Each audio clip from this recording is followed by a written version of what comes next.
Hi guys, this is Shruti. Welcome back to my channel learn with Shruti. हम लोग class 9 का math solve कर रहे थे, तो हमारा प्रैक्टिस सेट 1.2 तक हो चुका था और हम अब प्रैक्टिस सेट 1.3 स्टार्ट करेंगे आज। ठीक है, हम लोग ये महाराष्ट्र बोर्ड के हिसाब से सिलेबस कवर कर रहे हैं। तो इसका जो टेक्स्ट बुक का पेज नंबर 11 पे है practice set 1.3।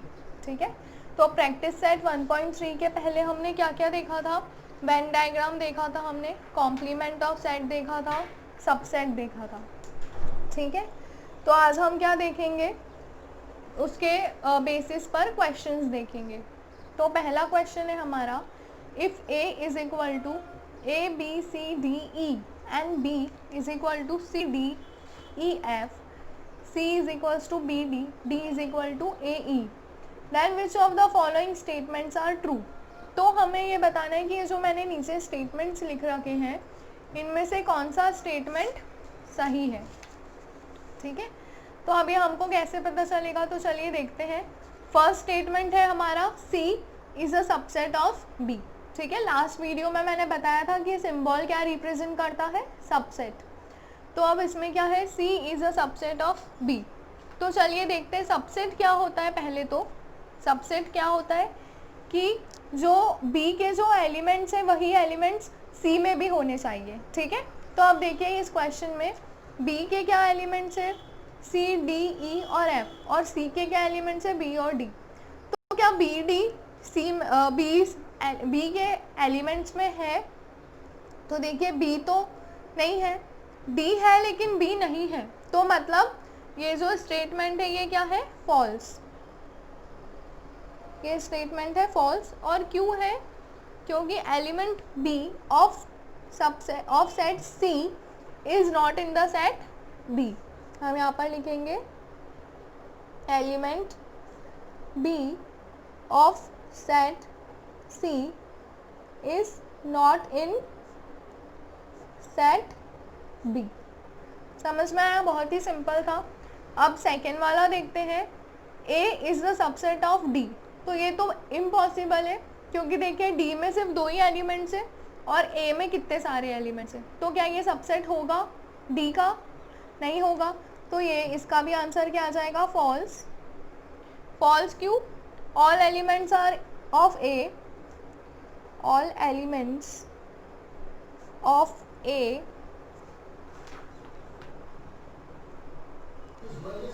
Are not in set D. ठीक है, इस प्रकार से हम लिख सकते हैं। अब थर्ड देखते हैं।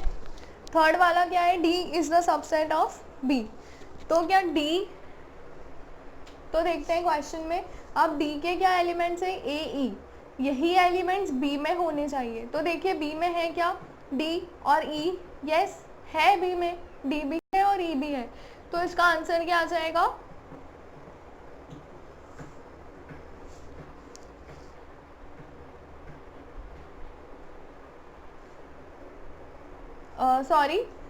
हमने क्या बोला है, D is a subset of B. तो डी के क्या सबसेट से, ए, और डी के एलिमेंट्स क्या है, ए और ई। तो इसमें ई तो है लेकिन ए नहीं है ना? तो ये भी क्या होगा, false. False.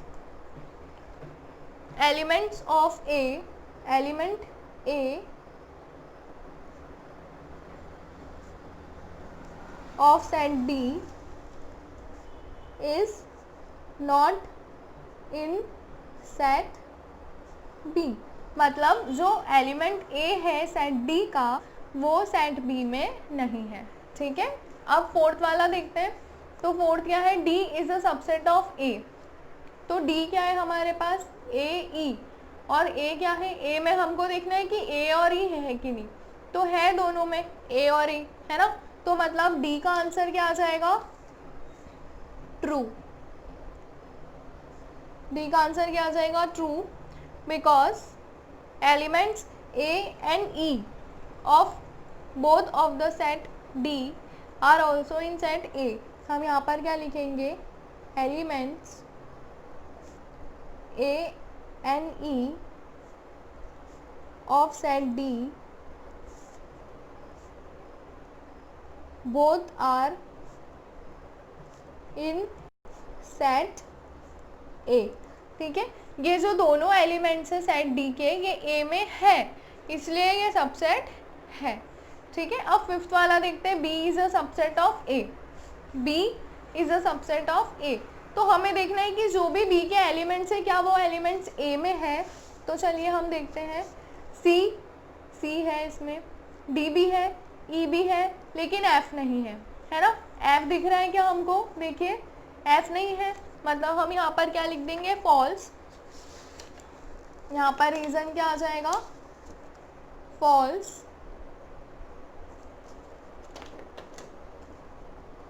Element F of set B is not in set A। समझ में आया? क्या रीज़न लिखा है हमने कि जो B का एलिमेंट F है सेट B में, वो A में नहीं है, इसलिए ये कंडीशन क्या हुई? फॉल्स हो गई। अब C is a subset of A। हमें देखना है कि जो C के एलिमेंट्स है क्या वो A में है। तो देखिए C के एलिमेंट्स कौन से? B और D। तो क्या A में B और D है? मतलब ये स्टेटमेंट क्या हो गया? ट्रू। तो हम यहाँ पर लिख देंगे true, because elements of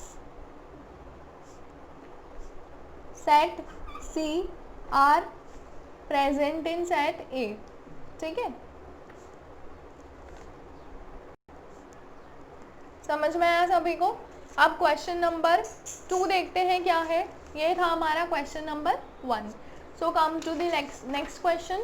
question number 2 हमारे पास है, take the set of natural numbers from 1 to 20 as universal set and show sets X and Y using Venn diagrams. हमें क्या करना है कि नेचुरल नंबर का पूरा सेट ले लेना है 1 से लेकर 20 तक, और उसे क्या नाम देना है? Universal set. And show sets X and Y using the Venn diagram. और ये जो एक्स और वाई है इसको हमें वेन डायग्राम से रिप्रेजेंट करना है। तो लिख लेते हैं सबसे पहले यूनिवर्सल सेट यू क्या हो जाएगा? एक्स और वाई तो हमारे पास है, तो हम यहाँ पर आंसर करके लिख लेते हैं। फर्स्ट क्या है हमारा? हमें सबसे पहले यहाँ पर लिख लेंगे यूनिवर्सल सेट 1। अब उसने क्या बोला है? 1 से लेकर 20 तक नेचुरल नंबर्स। तो 1 2 3 4 5 6 7 एंड सो ऑन। कहाँ तक जाएगा ये? 18 19 20 तक। ठीक है, 20 तक हो गया। अब पहली कंडीशन को भी लिख लेते। पहली कंडीशन क्या है हमारी? x is equal to x such that x is the natural number, belongs to natural number and x greater than 7 greater than x less than 15। मतलब ये जो x है ये क्या है? नेचुरल नंबर्स है, और कहाँ से कहाँ तक है? 7 से 15 के बीच में। मतलब x क्या हो जाएगा? तो x हो जाएगा 7 से बड़ा, यानी 8 9 10 11 12 13 एंड 14। ठीक है, मतलब 7 से बड़ा और 15 से छोटा। तो 8 9 10 11 12 13 14, ये 7 से बड़ा है और ये 15 से छोटा है। तो अब इसको हमें क्या करना है? वेन डायग्राम से रिप्रेजेंट करना है। ठीक है, तो वेन डायग्राम क्या हो जाएगा इसके लिए देखते हैं।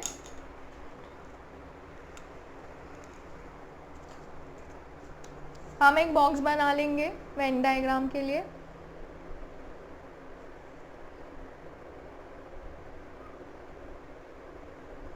ये हमने बॉक्स बना लिया।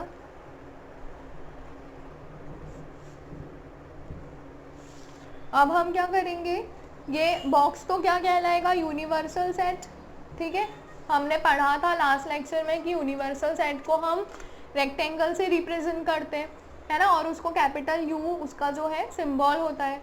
तो अब इसके अंदर हमें एक्स बताना है, तो इसको हम बॉक्स में लिख देंगे, सर्कल ले लेंगे x के लिए। तो हम यहाँ पर लिख देंगे x, और x के अंदर क्या क्या आएगा? 8 9 10 11 12 13 14, ठीक है। ये सारी चीज़ें आ जाएगी x में, और बची हुई चीज़ें कहाँ पर आ जाएगी, u में। 1 2 3 4 5 6 7 8 तो चाहिए ही नहीं हमको, और 15 16 17 18 19 और ये 20, ठीक है। आप कहीं पर भी लिख सकते हैं, और कॉमा नहीं लगाने हमें, ठीक है। ये कॉमास नहीं लगाने हैं, आपको सिर्फ नंबर्स लिखने हैं। तो u क्या था आपका 1 से लेकर 20 तक, तो ये 1 से लेकर 20 तक हमने सारा कुछ लिखा है यूनिवर्सल सेट में। लेकिन क्योंकि x भी उसी में था, तो हमने इसलिए x को अलग से सर्कल कर दिया। क्लियर हुआ सभी को फर्स्ट क्वेश्चन, फर्स्ट पार्ट। अब देखते हैं सेकेंड पार्ट इसका। तो सेकेंड पार्ट हमारे पास क्या है, अब सेकेंड पार्ट के लिए भी u तो सिमिलर रहेगा, है ना। तो सबसे पहले u लिख लेते हैं, universal set 1 2 3 4 5 6 and so on. ये कहाँ तक जाएगा, 17 18 19 और ये 20, ठीक है। यूनिवर्सल सेट उसने क्या बोला है कि 1 से लेकर 20 तक ऑल द नेचुरल नंबर्स। अब जो सेकेंड वाला पॉइंट है देखिए क्वेश्चन में, तो सेकेंड पॉइंट उसने ये कहा है कि y such that y belongs to n, यानी कि नेचुरल नंबर्स ही है, लेकिन y is a prime number from 1 to 20। y क्या है, प्राइम नंबर से 1 से 20 के बीच में जितने भी प्राइम नंबर्स है वो हमें लिखना है, ठीक है। तो हम यहाँ पर लिख देंगे प्राइम नंबर कौन कौन से होते हैं।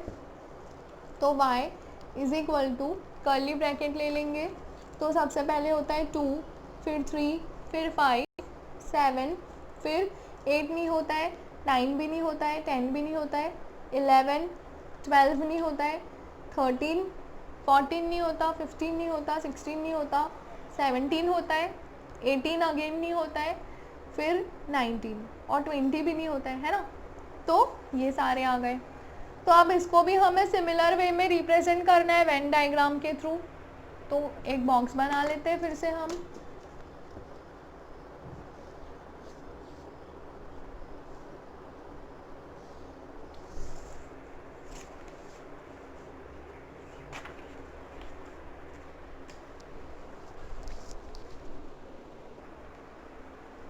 तो अब ये देखिए हमने सिमिलर वे में एक बॉक्स बना लिया,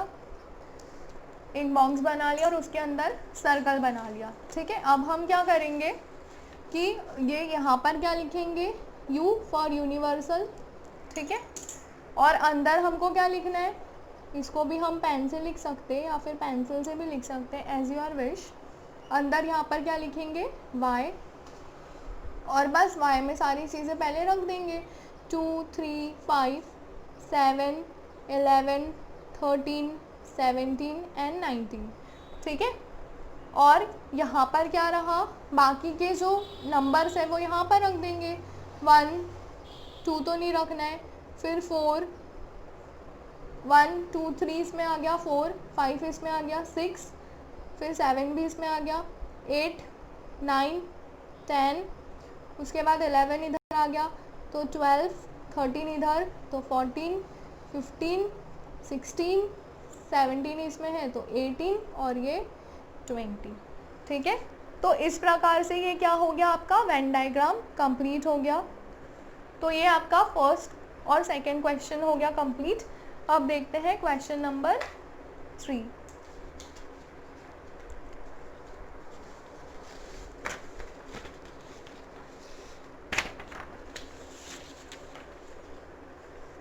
तो क्वेश्चन नंबर 3 देखते हैं हमारे पास क्या है।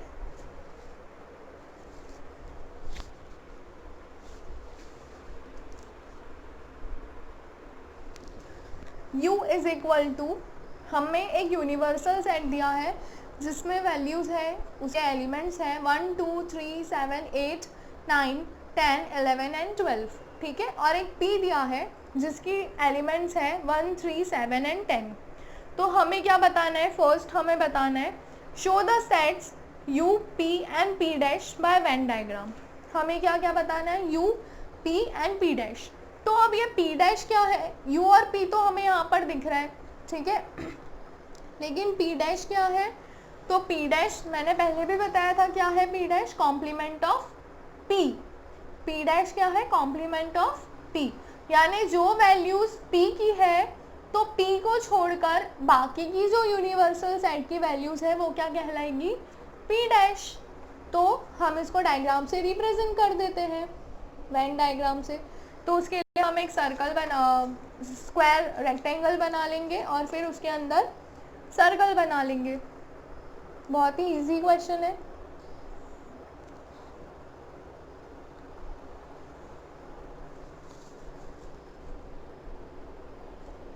देखिए क्या किया है हमने,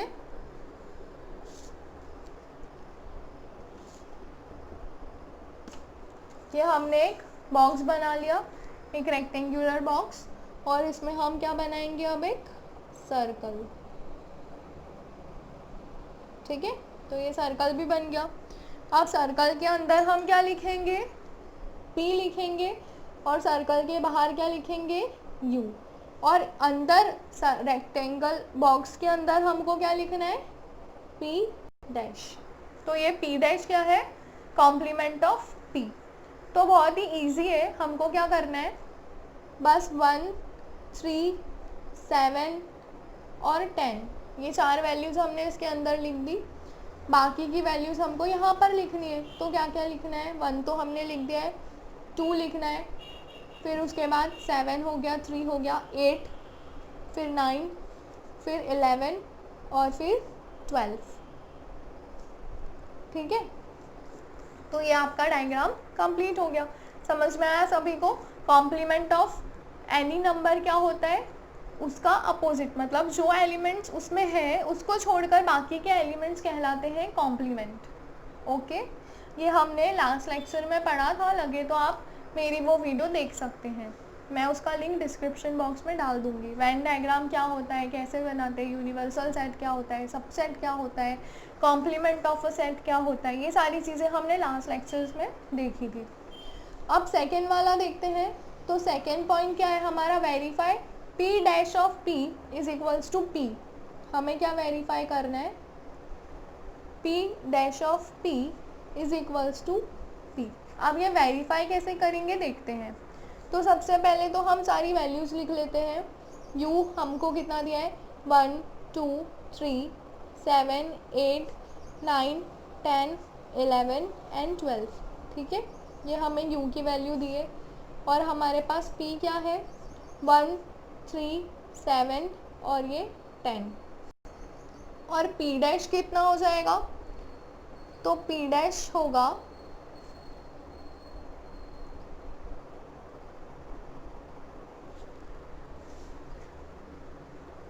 2, 8, 9, 11 और 12। ठीक है, जो वैल्यूज़ P में है उसको छोड़कर बाकी की वैल्यूज़ क्या कहलाएगी, P डैश, यानी कॉम्प्लीमेंट ऑफ P। तो अब हमको अगर P डैश का निकालना हो, P डैश का अगर हमें डैश निकालना हो यानी कॉम्प्लीमेंट निकालना हो, तो इसको छोड़कर बाकी की जो वैल्यूज़ यूनिवर्सल सेट में है वो क्या कहलाएगी, P डैश ऑफ P, है ना। तो P डैश ऑफ P हमें क्या मिल जाएगी, देखते हैं। 2 है तो 2 को छोड़कर 1, ये अभी के लिए भूल जाते इतना पार्ट। ठीक है, तो मैं इसको पेंसिल से कवर कर देती हूँ। अब देखिए P डैश ऑफ P, तो 2 तो इसमें आ गया है, मतलब 1, फिर उसके बाद 3, 8 इधर है, 7, फिर 9 इधर है, तो 9 के बाद 10 और 11, 12, मतलब 1, 3, 7 और 10, ये सारी चीज़ें मिल गई हमें P डैश ऑफ P में, सॉरी P डैश का डैश, इसमें हमें क्या मिल गई, 1, 3, 7 और 10, है ना। तो क्या यही P है जो हमें क्वेश्चन में दिया है, this is equal to P। इसे हम नाम दे देते हैं इक्वेशन 1, और इसे हम नाम दे देते हैं इक्वेशन 1, और इसे नाम दे देते हैं इक्वेशन 2। तो अगर आप इक्वेशन 1 और इक्वेशन 2 को अगर आप देखेंगे तो फ्रॉम 1 एंड 2 आपको क्या मिल रहा है, फ्रॉम इक्वेशन 1 एंड इक्वेशन 2 आपको यहाँ से क्या मिल रहा है, P dash of P is equals to P, यही मिल रहा है आपको। हैंस जो हमको प्रूव करना था वो हमने प्रूव कर दिया, हैंस प्रूव्ड। समझ में आया? सेकेंड वाला हमें क्या करना था, कुछ भी नहीं करना था, सिर्फ p डैश का कॉम्प्लीमेंट हमें बताना था कि वो p के इक्वल है। तो हमने यूनिवर्सल सेट को भी लिख लिया और जो p हमें गिवन था उसे भी हमने लिख लिया, है ना, और इसको इक्वेशन 1 दे दिया। फिर p डैश निकाला तो p डैश हमें ये मिल गया, फिर इसका फिर से कॉम्प्लीमेंट निकाला तो वो हमें ये मिल गया। इसे हमने नाम दे दिया इक्वेशन नंबर 2।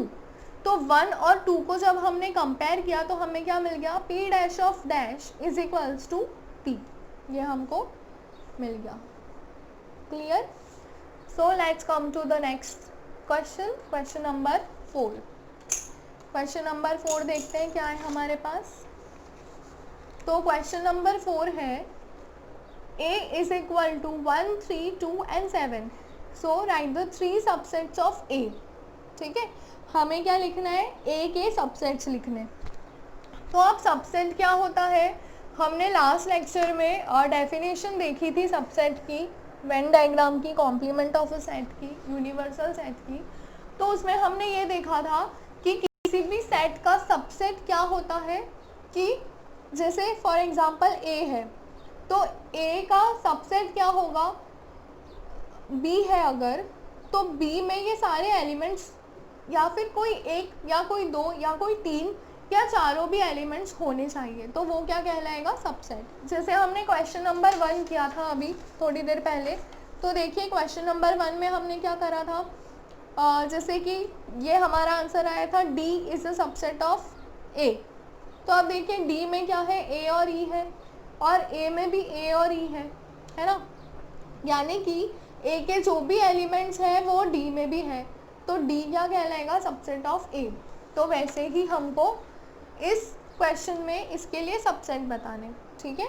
तो इसका सबसेट सबसे पहले तो क्या हो सकता है, तो सबसे पहले एम्प्टी सेट हो सकता है ना, जिसे हम बोलते हैं पाई से रिप्रेजेंट करते हैं हम, क्योंकि एम्प्टी सेट भी तो एक सबसेट होगा, हमने प्रॉपर्टीज़ में भी पढ़ा था, है ना।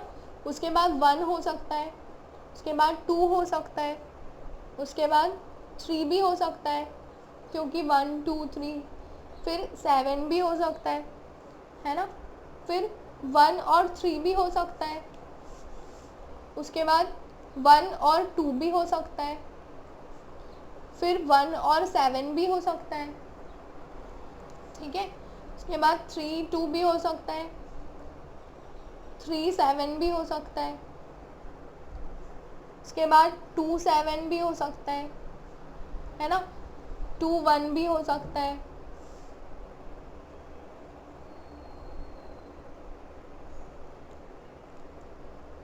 और इस प्रकार से भी हो सकता है 1 3 7 या फिर 2 3 7 या फिर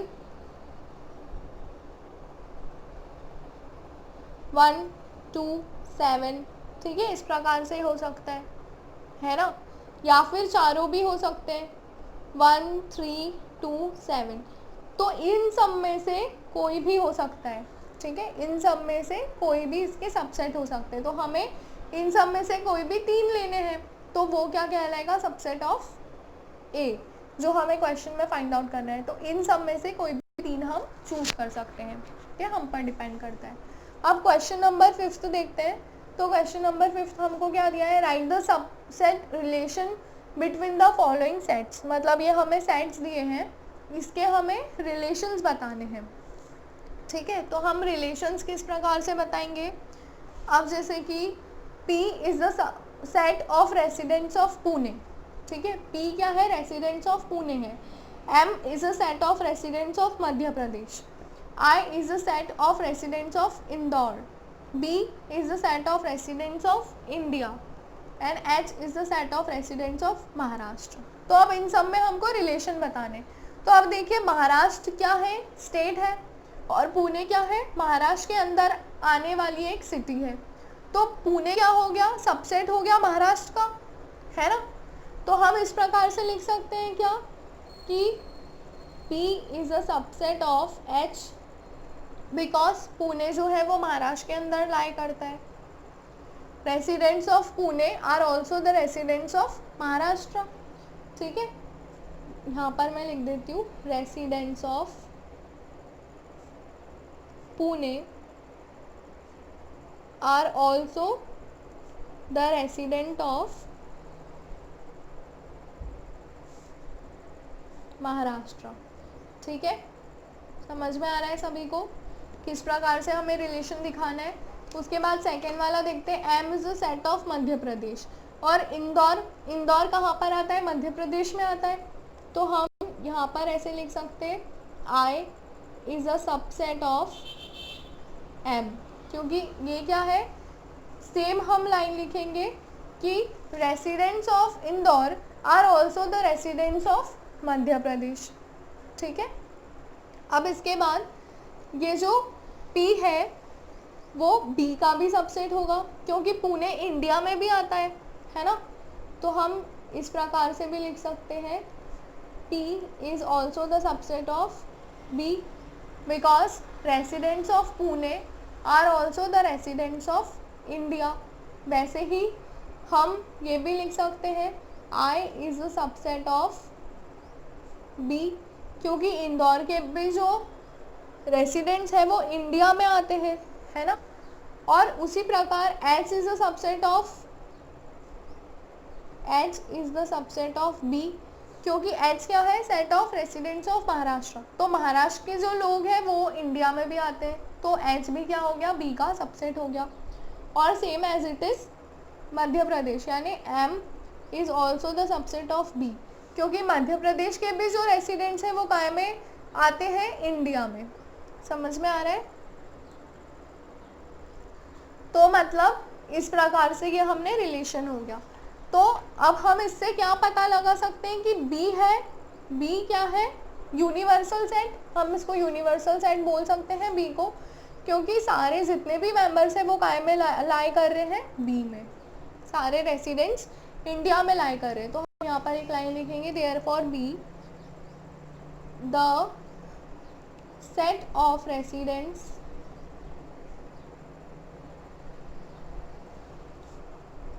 of India can be chosen as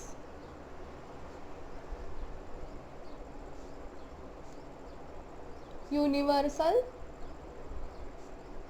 set. ठीक है, क्लियर हुआ सभी को? क्वेश्चन नंबर 5 हमने क्या लिख दिया कि जो B है, the set of residents of India can be chosen as universal set. ऐसा क्यों किया हमने? क्योंकि जितने भी रेसिडेंट्स हैं इंदौर के या पुणे के या मध्य प्रदेश के या महाराष्ट्र के, वो सब कहाँ पर लाई करते हैं, इंडिया में। वो सब कहाँ पर आते हैं, इंडिया में। देयरफॉर इंडिया को हम क्या चूज करेंगे, as a universal set. Clear?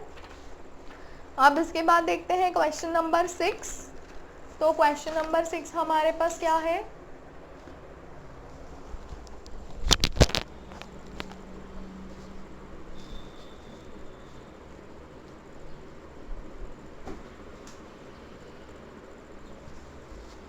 which set of the numbers could be universal set for the sets given below। हमें क्या बताना है कि which set of the numbers could be universal set, मतलब इनमें से कौन सा यूनिवर्सल सेट हो सकता है।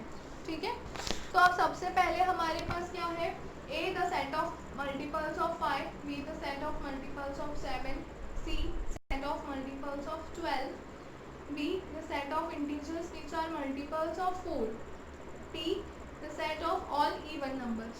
तो अब ये सब जो है इनके लिए हमें क्या लिखना पड़ेगा, सबसे पहले हमें ये पता होना चाहिए कि नेचुरल नंबर्स, और फिर उसके बाद इंटीजर्स और होल नंबर्स। तो ये हम तीनों एक बार लिख लेते हैं, ठीक है, आंसर करके।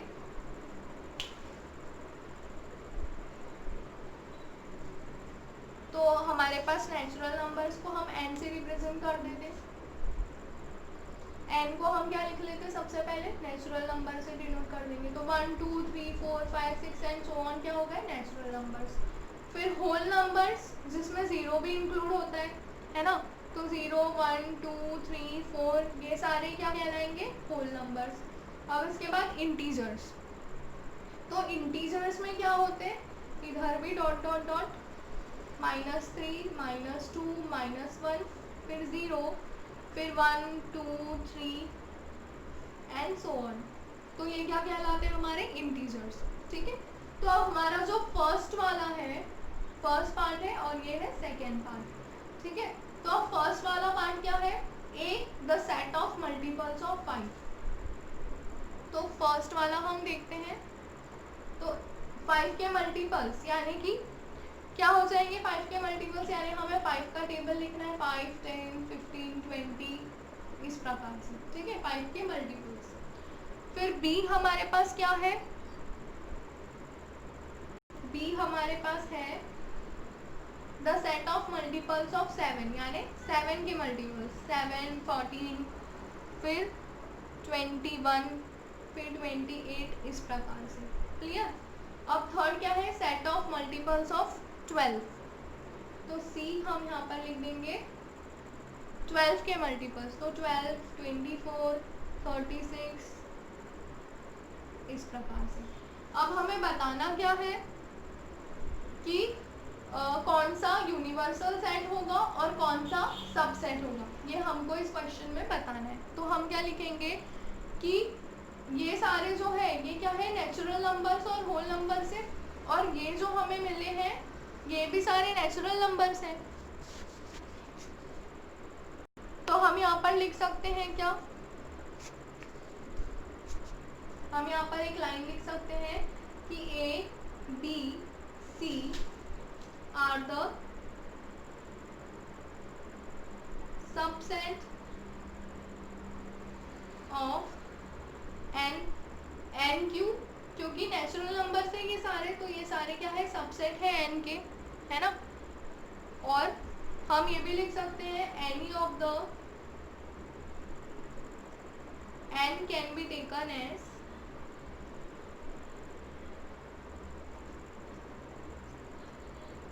Universal set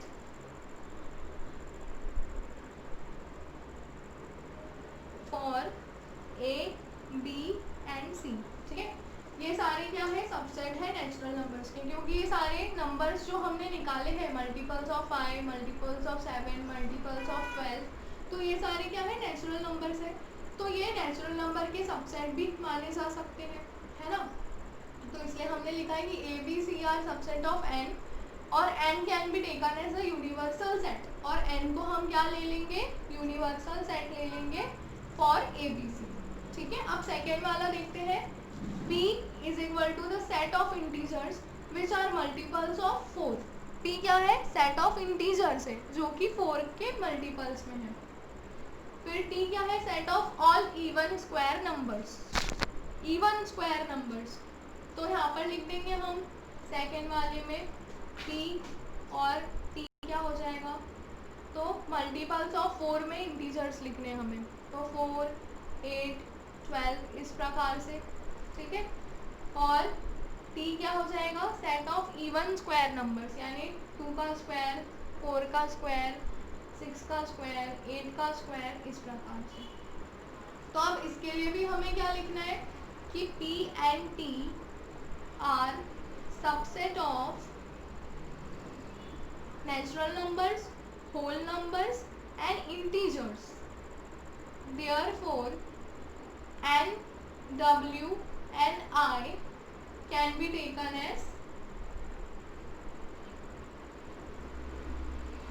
universal set for P and T। ठीक है, तो यहाँ पर हो गया आपका क्वेश्चन नंबर 6 कंप्लीट। क्लियर हुआ। तो आप देखते हैं क्वेश्चन नंबर 7। क्वेश्चन नंबर 7 क्या है, let all the students of a class in an universal set. सारे स्टूडेंट्स, जो भी क्लास के स्टूडेंट्स हैं वो क्या है, यूनिवर्सल सेट है। ठीक है, let set A be the students who secure 50% और मोर मार्क्स इन मैथ्स। अब सेट ए क्या है कि जिन बच्चों ने मैथ्स में 50% या उससे ज़्यादा मार्क्स स्कोर करे, तो उसका कॉम्प्लीमेंट क्या हो जाएगा, write the complement of set A. तो हमें कॉम्प्लीमेंट निकालना है, यानी कि इसका उल्टा। तो सेट ए क्या है हमारे पास, कि जितने बच्चों ने 50% या उससे ज़्यादा मार्क्स स्कोर करें। तो कॉम्प्लीमेंट क्या हो जाएगा ए का, जिसने मैथ्स में 50% से कम मार्क्स स्कोर करे। ठीक है, तो हम यहाँ पर लिख देंगे आंसर ए डैश यानी complement of set A is equals to the set of students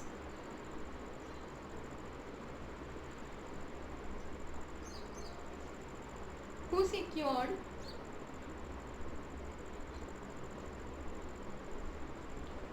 less than 50% marks in maths। ठीक है, 50% मार्क्स इन मैथ्स, वो क्या कहलाएंगे ए डैश। क्लियर हुआ सभी को? तो यहाँ पर हमारा क्वेश्चन नंबर 7 भी कंप्लीट होता है और इसी के साथ साथ आपकी जो एक्सरसाइज 1.3 या फिर हम बोल सकते हैं प्रैक्टिस सेट 1.3 कंप्लीट होती है।